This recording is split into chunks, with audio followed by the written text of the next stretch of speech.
I've talked about it before, but at about 4 months, I decided to switch from exclusively nursing to exclusively pumping. I'd had a lot of issues with nursing, and so I decided that it was the best thing for me and my baby.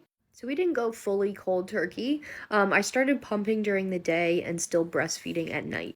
My baby would always nurse really easily during the night, so it wasn't super stressful to keep doing that. So I would pump and bottle feed all day long, and then when he would wake up in the middle of the night, I would nurse him.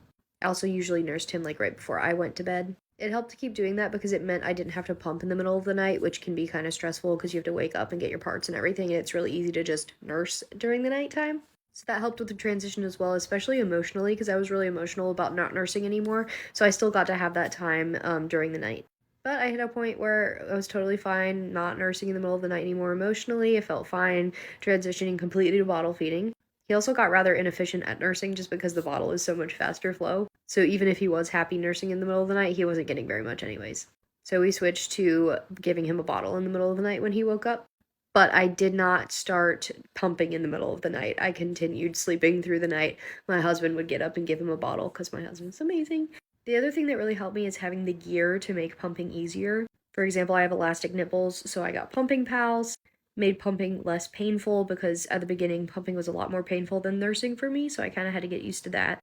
But my nipples adjusted, so I'm good now, and I still use my pumping pals because I have elastic nipples, and so it hurts less, and my nipple doesn't get all the way sucked into the shield. I actually just made a video about that if you want to watch that. If you think you might have elastic nipples, that could be really helpful, just in increasing your output and having no pain while pumping.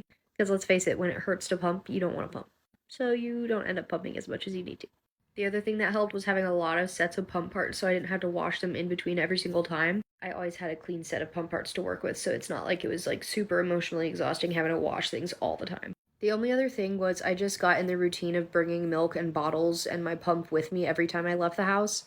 Obviously, when you're nursing, you don't really have to bring anything, so just getting in the mindset of bringing stuff with you every time you leave the house can also help with the transition. Once you get in the rhythm of bringing stuff every time you leave the house, it's not much of a pain. I thought it was gonna be like such a pain to like not be able to nurse out in public and have to like make a bottle, but now that I'm used to it, it's so easy. It's kind of easier than nursing because I don't have to like worry about my son pulling off and exposing me in front of everyone I'm around. I hope that helps. If you have any more questions, let me know in the comments.